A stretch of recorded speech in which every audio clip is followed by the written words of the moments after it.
जी। तो ma'am, you are moving a step ahead, गवर्नरी से मुलाकात होने वाली है आपकी, क्या कहना चाहेंगे कि कितना बड़ा स्ट्रॉन्ग स्टेप होगा और कितना ज़्यादा इन्फ्लुएंसिव होगा ये स्टेप आपके हिसाब से आगे चल के? हाल ही में मैंने जुहू पुलिस स्टेशन पर मीटू आरोपी साजिद खान के ख़िलाफ़ एक शिकायत दर्ज की थी, जिसके चलते पुलिस ने मुझको बुलाया मेरा बयान दर्ज करने के लिए। 29 अक्टूबर के दिन जब मैं जुहू पुलिस स्टेशन गई अपना बयान दर्ज करने, तब मुझसे पहले कहा गया था कि इन्वेस्टिगेटिंग ऑफिसर आयो इस केस के वहाँ पर उपस्थित नहीं थे। मैंने एक महिला पुलिस अधिकारी की मांग की। मुझसे कहा गया था कि उस समय वहाँ पर कोई महिला पुलिस अधिकारी उपलब्ध नहीं थी। तब मैंने वहाँ के एसआई सीनियर इंस्पेक्टर से ये गुजारिश की कि तुरंत एक महिला पुलिस अधिकारी का प्रबंध किया जाए एक मीटू विक्टिम का बयान दर्ज करने के लिए। मुझे कुछ घंटे वहाँ पर इंतज़ार करना पड़ा।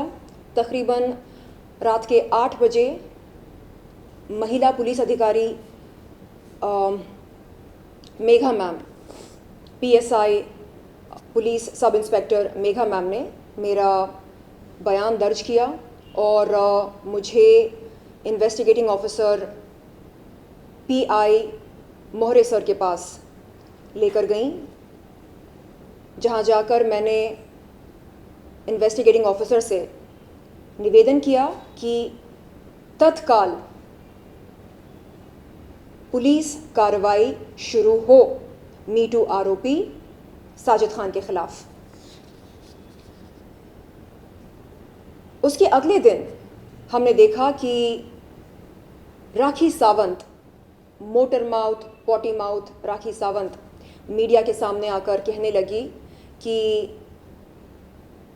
पुलिस ने शैलेंद्र चोपड़ा का बयान लेने से इनकार किया।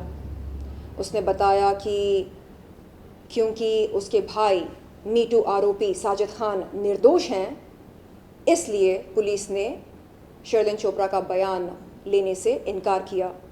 उसकी इस बात में ज़रा भी सच्चाई नहीं है। जैसे कि मैंने पहले कहा, 29 अक्टूबर की रात लगभग 8 बजे के आसपास पीएसआई मेघा मैम ने मेरा बयान दर्ज किया। मेरे पास पुलिस कंप्लेंट की कॉपी है जो मैं आप सबको कुछ देर में दिखाऊंगी। हमने देखा है कि जब जब यौन शोषण का विरोध कोई करता है, ख़ास तौर पर बॉलीवुड में, तब तब राखी सावंत और राखी सावंत जैसे कॉकरोचेस और कीड़े मकोड़े तुरंत खड़े हो जाते हैं यौन शोषण का विरोध करने वालों का विरोध करने के लिए। अब सवाल ये पैदा होता है कि आखिरकार इन लोगों की मानसिकता ऐसी क्यों है? ये लोग यौन शोषण का विरोध न करके, यौन शोषण करने वालों का विरोध न करके, यौन शोषण का विरोध करने वालों का विरोध क्यों करते हैं? क्यों? आखिर ऐसी क्या मजबूरी है? समझने वाली बात यह है कि राखी सावंत और उसके जैसे लोग इस इंडस्ट्री में और इस ज़िंदगी में इतनी बार यूज़ और अब्यूज़ हुए हैं कि आज जब किसी महिला का यौन शोषण होता है या किसी बच्ची का बलात्कार होता है तो उन्हें कसूरवार वो महिला लगती है या वो बच्ची लगती है जिसका यौन शोषण या बलात्कार होता है। उन्हें कसूरवार यौन शोषण करने वाला या बलात्कार करने वाला बिल्कुल नहीं लगता है। ये बहुत ही शर्मनाक है, दुर्भाग्यपूर्ण है और निंदनीय है। यहाँ पर हम इनकी मानसिकता पर रोशनी डालकर इन्हें स्टडी कर सकते हैं। क्यों ये लोग यौन शोषण का विरोध नहीं करते हैं? क्यों? दिक्कत क्या है? क्या कोई मजबूरी है? क्या कोई प्रेशर है? क्या इन्हें लगता है कि किसी खान को खुश रखने के लिए इन्हें ड्रग कल्चर को, रेप कल्चर को बढ़ावा देना चाहिए? क्या इस तरह का दबाव है इन पर? ये मेरी समझ के बाहर है। जब जब मैंने यौन शोषण के खिलाफ आवाज़ उठाई, चाहे वो पिछले साल क्यों ना हो राज कुंद्रा के खिलाफ, चाहे वो इस साल क्यों ना हो मीटू आरोपी साजिद खान के खिलाफ, हमेशा राखी सावंत जैसे लोग ज़बरदस्ती बीच में आकर यौन शोषण का विरोध करने वालों का विरोध करके ये साबित करते हैं कि यौन शोषण करना मर्दों का जन्मसिद्ध अधिकार होता है। ये लोग पेट्रियार्की को बढ़ावा दे रहे हैं। ये लोग नहीं चाहते हैं कि हमारा समाज स्वच्छ बने। ये लोग नहीं चाहते हैं कि भारत में स्वच्छ अभियान हो। हाल ही में राखी सावंत ने अपने इंटरव्यू में ये कहा कि वो शर्लिन चोपड़ा को फोड़ देगी, शर्लिन चोपड़ा को उल्टा लटका देगी। उसको मैं बता दूं कि हमारा संविधान हमें किसी को भी जान से मारने की धमकी देने की इजाज़त नहीं देता है। और इसके चलते मेरी लीगल टीम ने, फैल्कन लीगल ने, इन धाराओं के तहत 499 defamation, 500 punishment for defamation, 509 word, gesture और act intended to insult the modesty of a woman, 503 criminal intimidation, इन आईपीसी धाराओं के तहत राखी सावंत के खिलाफ एक शिकायत दर्ज की जुहू पुलिस चौकी में। आप देख सकते हैं।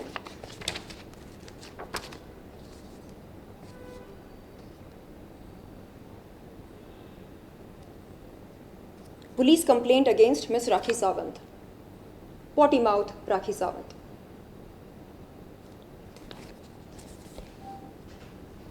जी शर्लिन जी, लेकिन ये जानना चाहूँगा कि राखी सावंत पहली बार ऐसा नहीं है कि किसी को नाम सुना बोलती हैं, वो तो उनका उनकी आदत है ये। जी। तो कितना आपको लगता है कि सीरियसली लेना चाहिए इस बात को, क्योंकि पहले भी सनी लियोनी जैसी हस्ती को उन्होंने बहुत डिफेंड जी। किया था और भी कई हस्ती को करती रहती हैं। जी। तो what is the point to take it so seriously on that matter? सही बात है। मेरे कई दोस्त शुभचिंतक मुझे ये बोलते हैं कि Sherlyn, why do you get so annoyed? जब हाथी चलता है तो कुत्ते भौंकते हैं, तो इसमें बुरा मानने वाली क्या बात है? बुरा मानने वाली बात ये है कि ये जो कुत्ते हैं जो टॉमी इंडस्ट्री ने पाल रखे हैं, ये बड़ी होशियारी से, समझदारी से मी टू विक्टिम्स की अखंडता और विश्वसनीयता को खारिज करने के लिए इस तरह के कमेंट्स या इस तरह की टिप्पणी देते हैं। जैसे, अरे शर्लिन चोपड़ा तो पॉर्न स्टार है, अरे वो तो वैश्या है, अरे वो तो ये है, अरे वो तो वो है। आप सबको बता दूं कि राखी सावंत जो एक बदजात और बददिमाग औरत है, उसका मोडस ऑपरेंडी है क्या? लग्जरी होटल्स में जाकर प्राइवेट इवेंट्स करना और करवाना, ये है उसका मोडस ऑपरेंडी। और क्या करती है वो ज़िंदगी में? आए दिन सब्सक्रिप्शन पर बॉयफ्रेंड और हस्बैंड बनाती है, उन्हें लूट लूट के कंगाल बनाकर छोड़ती है। ये है उसके जीने का तरीका। हम सब जानते हैं कि वो एक नंबर की भीख मंगी है, झूठ मूठ का ड्रामा करके लोगों से भीख मांगकर अपना गुजारा करती है, और आजकल किस खान के टुकड़ों पर पल रही है ये हम सब जानते हैं।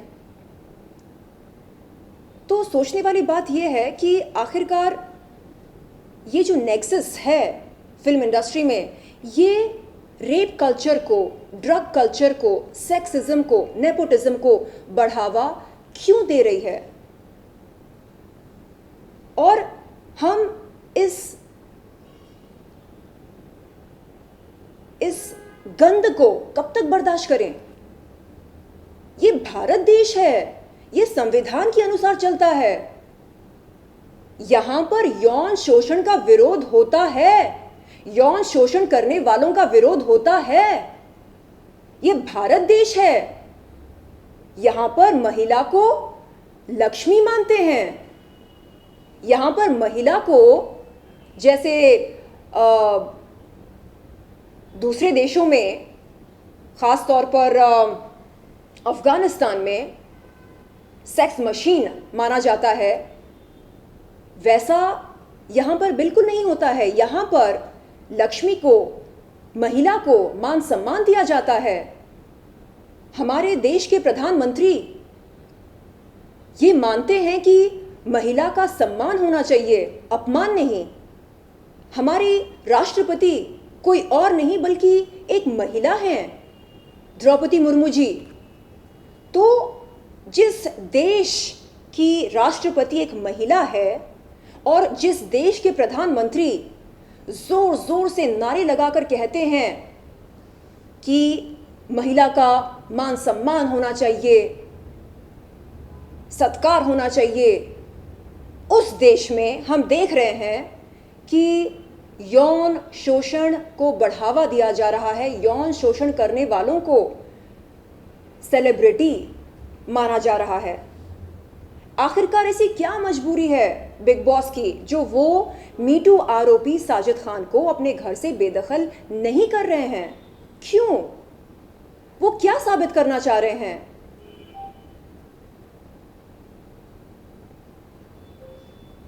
क्यों बिग बॉस के दिल में मीटू के पीड़ित महिलाओं के प्रति सहानुभूति नहीं है? क्यों? हम इंसाफ की गुहार लगाने कहाँ जाएं? मैंने एक पत्र लिखा है माननीय श्री एकनाथ शिंदे सर के लिए। उसमें मैंने लिखा कि सर, मैं आपकी बेटी हूँ, मैं आपकी बहन हूँ। न सिर्फ मेरे साथ बल्कि कई महिलाओं के साथ गलत हो रहा है और हमारा जो आरोपी है, जो मोलेस्टर है, वो कहीं और नहीं बल्कि बिग बॉस के घर में आराम फरमा रहा है। तो सर, मेरी गुजारिश है आपसे कि प्लीज़ आप हम पीड़ित महिलाओं को इंसाफ दिलाएं। बहुत जल्द मैं जाने वाली हूँ माननीय मुख्यमंत्री जी से मिलने के लिए, माननीय राज्यपाल जी से मिलने के लिए, और अपनी लीगल टीम के साथ सलाह मशवरा करके मैं बहुत जल्द एक मोर्चा खोलने वाली हूँ। और आपके माध्यम के अनुसार मैं उन तमाम महिलाओं से, पुरुषों से निवेदन करती हूँ हाथ जोड़कर कि यदि आप यौन शोषण के खिलाफ हैं, यदि आप यौन शोषण करने वालों के खिलाफ हैं, तो आप बेझिझक हमारे इस आंदोलन में भाग ले सकते हैं।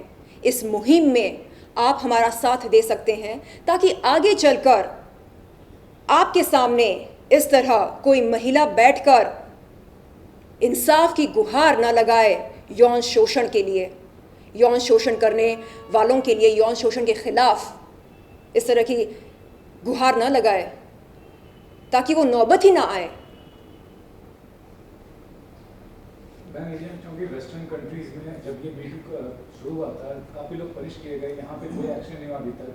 सिर्फ मीडिया इंटरेक्शंस हुआ, लोगों के बारे में मालूम चला कि इन्वॉल्व थे जी। कोई भी ऐसा लीगल एक्शन नहीं हुआ, ना तो कुछ ऐसा हुआ जिसकी वजह से उनको लगे कि हाँ मैंने कुछ गलत किया है जी। इसके बारे में क्या कहना चाहेंगे? ये बहुत ही चौंकाने वाली बात है। हॉलीवुड में हार्वे वेनस्टेन जो एक मीटू आरोपी है, उसको करीब 23 साल की सज़ा हुई। इस समय वो जेल के सलाखों के पीछे है, वो किसी रियलिटी शो में आराम नहीं फरमा रहे हैं।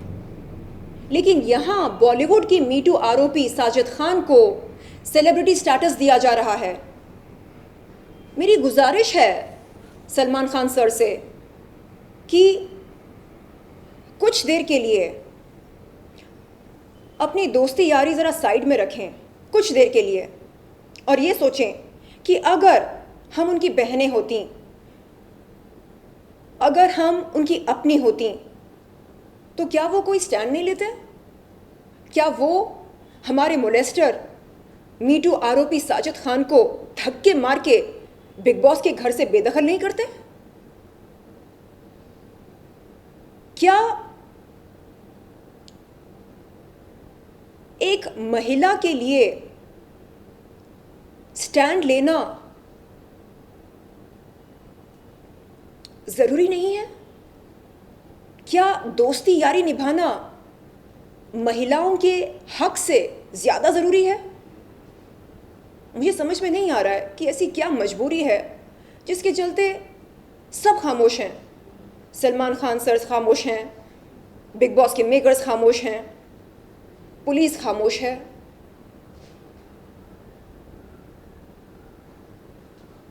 हम किस तरह का मैसेज दे रहे हैं समाज को? जब जब मैं इंसाफ की गुहार लगाती हूँ, राखी सावंत जैसे कीड़े मकोड़े सामने आकर कहते हैं, अरे ये तो पॉर्न स्टार है, अरे ये तो वैश्या है। आप मुझे बताइए, क्या संविधान ये कहता है कि वस्त्रहीन होना रजामंद होने के बराबर है? वस्त्रहीन होना अलग है, रजामंद होना अलग है। अगर कोई महिला वस्त्रहीन होकर सड़क पर चल रही होती है, इसका मतलब ये नहीं है कि वो रजामंद है। इसका मतलब ये नहीं है कि कोई भी पुरुष या कोई भी इंसान उसको हाथ लगा सकता है या छेड़ सकता है। हमें ये समझना चाहिए कि nudity does not tantamount to consent. जिस्म की नुमाइश करना रजामंद होना नहीं होता है। लेकिन क्योंकि ये लोग अनपढ़ हैं, गवार हैं, जाहिल हैं, इसलिए ये लोग इस तरह की टिप्पणियां हर आए दिन करते रहते हैं। रात को एक वाकया और हुआ जब राजकुंद्रा ने एक ट्वीट किया था। जी शायद उन्होंने डिलीट कर जी डिलीट किया। तो उसमें उन्होंने ऑब्वियसली कुछ ऐसे शब्द इस्तेमाल किए हैं। जी उन्होंने कहा है कि वो आपको एक काउंटर सूट कर रहे हैं। जी उन्होंने जो शब्द का इस्तेमाल किया वो चीको कहा। जी जी जी ऐसा वो स्क्रीनशॉट है मेरे पास। जी जैसे आपने जी कॉन्ट्रैक्ट तोड़ा होगा, आपने लीक करवाई कोई वीडियो, उसके कारण शायद उन्होंने आपका कॉन्ट्रैक्ट ऑनर नहीं किया, ऐसा कुछ उस पर कुछ बताना चाहेंगे? देखिए, इस समय राखी सावंत, पॉटी माउथ राखी सावंत, अश्लील, घटिया, जलील, घिनौनी, बदजात, बददिमाग राखी सावंत टॉमी बनी है। और जो कोई भी उसकी ओर हड्डी फेंकता है उसके लिए वो भौंकना शुरू करती है। तो कभी साजिद खान के लिए भौंकती है, कभी राजकुंद्रा के लिए भौंकती है।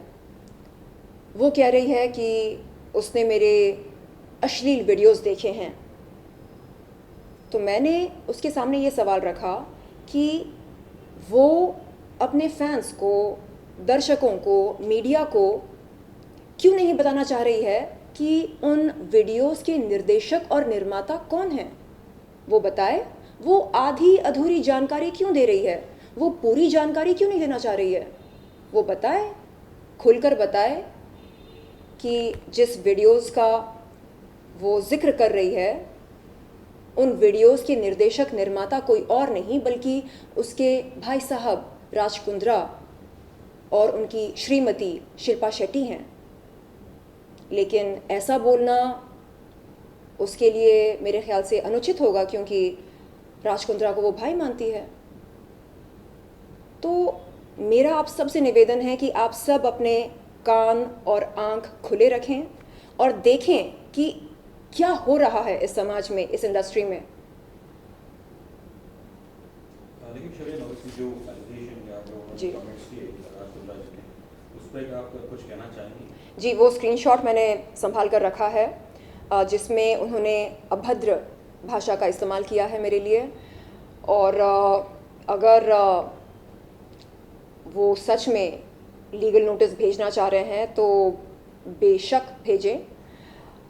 मेरी लीगल टीम इंतज़ार कर रही है उस नोटिस का जवाब देने के लिए। लेकिन इस तरह की चेतावनी देने के बाद उस चेतावनी को डिलीट करना, इसका क्या मतलब निकलता है? क्या जोश में होश खो बैठे हैं या उन्हें लगता है कि उनसे कोई गलती हो गई है? खैर, बहरहाल जो भी बात है, उन्हें सामने आकर स्पष्टता से अपनी बात रखनी चाहिए, बताना चाहिए कि क्यों उन्होंने उस ट्वीट को डिलीट किया। और ये भी बताना चाहिए कि क्यों मुंबई क्राइम ब्रांच ने FIR 26/2021 के चलते उन्हें चीफ या की कंस्पिरेटर घोषित किया।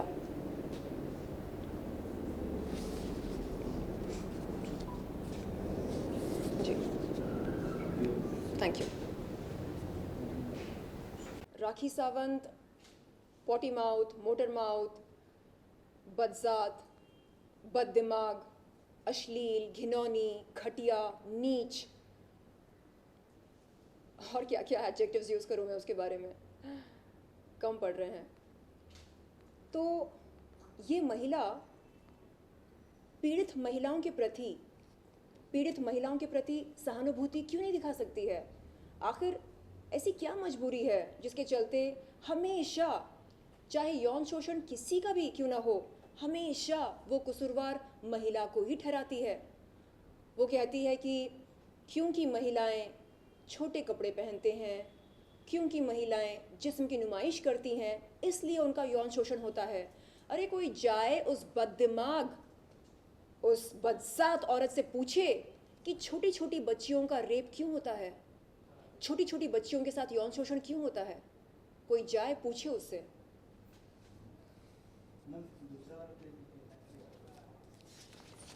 कौन सा वो?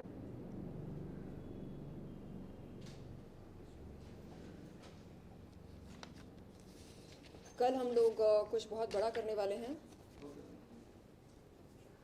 आपको जानकारी दी जाएगी, क्योंकि सलमान खान हमारी बातों को अनसुनी कर रहे हैं।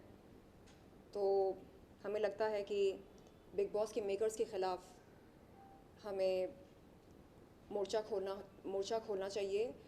इसलिए क्योंकि इस समय हमारे आरोपी me too accused Sajid Khan big boss के घर में आराम फरमा रहे हैं और उन्हें वहाँ पर सेलिब्रिटी स्टेटस दिया जा रहा है, और ये हम पीड़ित महिलाओं के मुंह पर किसी करारा तमाचा से कम नहीं है।